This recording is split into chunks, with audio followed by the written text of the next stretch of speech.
నమస్తే, welcome to our channel. నేను మీ Priyanka.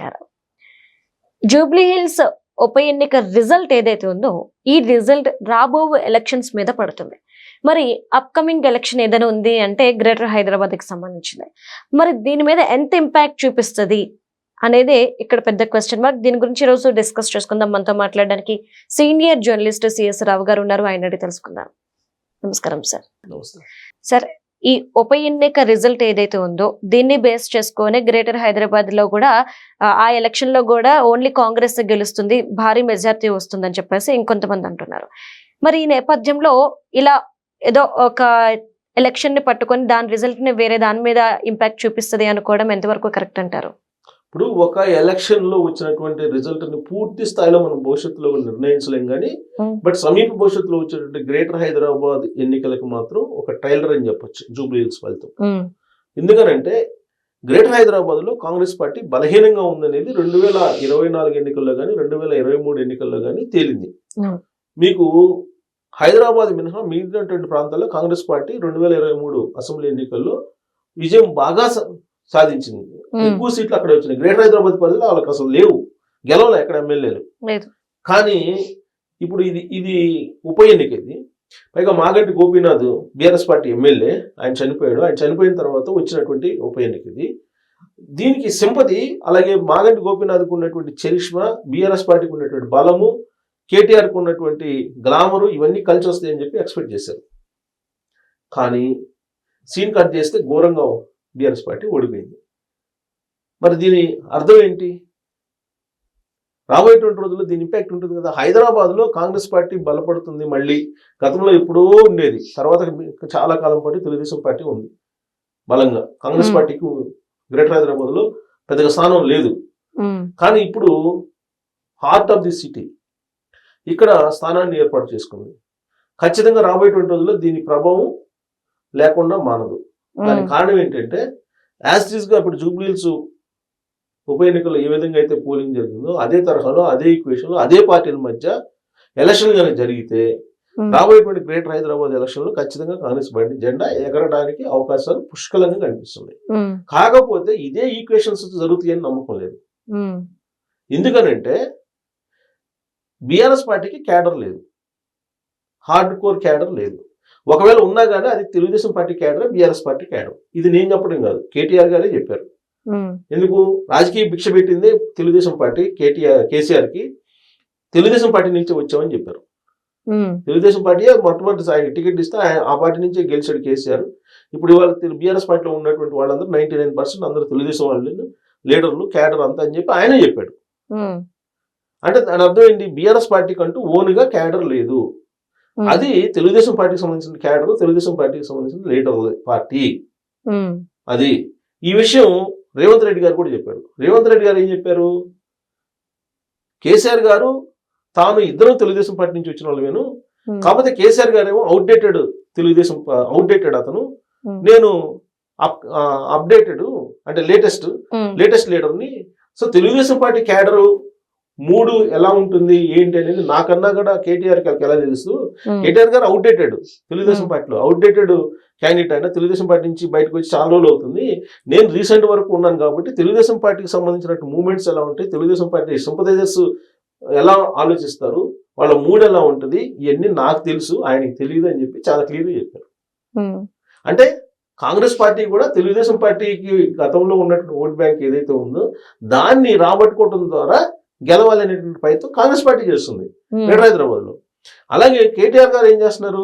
Telugu Desam party, అలాగే చంద్రబాబు నాయుడు గారు, తెలుగుదేశం పార్టీ సింపథైజర్స్ కానీ, ఎన్టీఆర్ గారి అభిమానులు కానీ, లేదా స్థానికేతరులు కానీ, వీళ్ళందరూ కూడా తెలుగుదేశం పార్టీ అభిమానులు కాబట్టి వాళ్ళని రాబట్టుకొని గెలవాలి అనేది కేటీఆర్ గారి యొక్క ఆలోచన. అంటే అటు రేవంత్ రెడ్డి గారిది, ఇటు కేటీఆర్ గారిది, ఇద్దరిది ఒకే ఆలోచన. అందుకే కేటీఆర్ గారు ఏమన్నారు? కాంగ్రెస్ పార్టీకి వ్యతిరేకంగా పుట్టినటువంటి పార్టీ తెలుగుదేశం పార్టీ, అలాంటి పార్టీకి ఓట్లు వేస్తారు అని నేను అనుకోనని చెప్పేసి అన్నారు. కానీ ఓట్లు వేశారు, కాంగ్రెస్ పార్టీకి ఓట్లు వేశారు జూబ్లీ హిల్స్ ఉప ఎన్నికల్లో. ఎందుకు వేశారు అని అంటే కేటీఆర్ గారి గడుస్తానం మాటలు.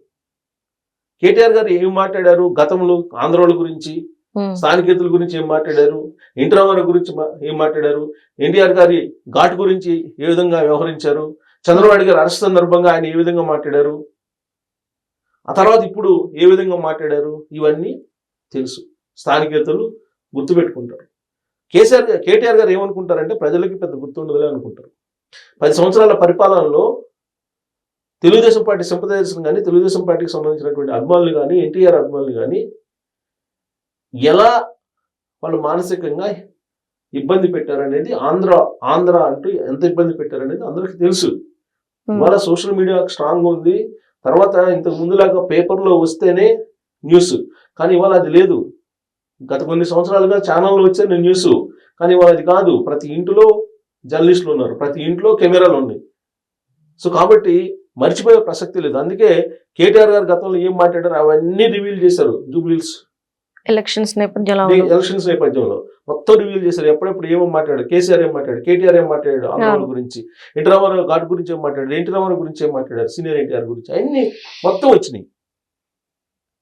తర్వాత సీఎం రమేష్ ఒక పక్క చెప్తున్నాడు, సామాజిక వర్గం పరంగా రెడ్లని కమ్మల్ని ఏ విధంగా ఆయన దూషించాడు అనేది ఆయనే చెప్తున్నాడు. ఆయన చెప్పారు.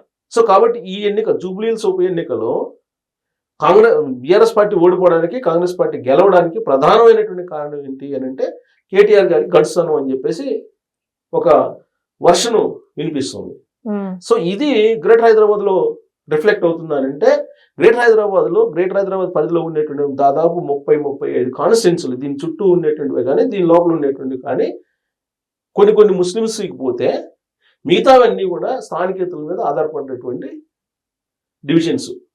పైగా స్థానికేతలు అంటే తెలుగుదేశం పార్టీకి సంబంధించిన క్యాడర్ ఇప్పటికి కూడా ఉంది. తెలుగుదేశం పార్టీ ఓటర్స్ ఇప్పటికీ ఉన్నారని నేను చెప్పడం కాదు, TRS party one of the founder ఆయన చెప్పినటువంటి మాట. వన్ ఆఫ్ ది ఫౌండర్ నా ఇంటర్వ్యూలో చెప్పారు, ప్రకాష్ గారిని నాకు తెలుసు. ఆయన చెప్పారు 15% ఓట్ బ్యాంక్ ఇవాళకి కూడా ఉంది, లీడర్ లేకపోయినా, పార్టీ లేకపోయినా ఇవాళకి కూడా తెలుగుదేశం పార్టీ ఓటర్స్ ఉన్నారు హైదరాబాద్ లో, గ్రేటర్ హైదరాబాద్ లో అని చెప్పి ఆయనే చెప్పారు. అంటే ఏమీ లేకపోతేనే ఇక్కడ లీడర్షిప్ డెవలప్ అయితే పరిస్థితి ఏంటి? లీడర్షిప్ బాగా లీడర్షిప్ బలోపేతం అయింది అనుకోండి, అప్పుడు అసలు బీఆర్ఎస్ పార్టీకి క్యాడర్ ఉంటుందా? అసలు జూబ్లీహిల్స్ ఉప ఎన్నికల్లో బీజేపీ, తెలుగుదేశం పార్టీ, జనసేన కూటమి అభ్యర్థి కనుక ఇక్కడ నిలబడినట్టయితే వేరే విధంగా ఉండేది. అసలు బీఆర్ఎస్ పార్టీ సెకండ్ ప్లేస్ లో ఉంది ఇప్పుడు ఇవాళ. అసలు రేపు అది కనుక కూటమి కనుక పోటీ చేసినట్టయితే కూటమి అభ్యర్థి అది ఎక్కడుండేదో. సో రాబోయేటువంటి రోజుల్లో ఇదే ఈక్వేషన్స్ కనుక గ్రేటర్ హైదరాబాద్ ఎలక్షన్స్కి వెళ్తే కాంగ్రెస్ పార్టీ జెండా ఎగరేస్తుంది. కాకపోతే కూటమి ఎంటర్ అయ్యే అవకాశం ఉంది గ్రేటర్ హైదరాబాద్ ఎన్నికల్లో, రాబోయేటువంటి ఎన్నికల్లో అని అంటున్నారు. అది ఎంటర్ అయితే ఇంకా పరిస్థితి ఇంకా ఎలా ఉంటుంది అనేది ఊహించుకోవచ్చు. అప్పుడు కూటమే రావచ్చు, కూటమే జెండా ఎగరేయచ్చు గ్రేటర్ హైదరాబాద్ లో. కాబట్టి ఇది ఒక ట్రైలర్.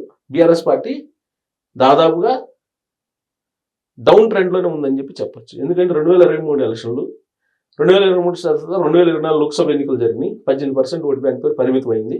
ఇప్పుడు జూబ్లీహిల్స్ ఉప ఎన్నికల్లో తన స్థానాన్ని తాను కోల్పోవడంతో పాటు కాంగ్రెస్ పార్టీకి భారీ మెజారిటీ ఇచ్చింది. కాబట్టి గ్రౌండ్ బాగా డౌన్ అవుతూ వస్తుంది. కాబట్టి రేపు గ్రేటర్ హైదరాబాద్ ఎలక్షన్స్ లో టీఆర్ఎస్ పార్టీ యొక్క ప్రభావం దాదాపుగా ఇదే స్థాయిలో ఉండే ఛాన్సెస్ ఉన్నాయని చెప్పేసి భావించడానికి అవకాశం ఉంది. Okay, right. Thank you so much sir.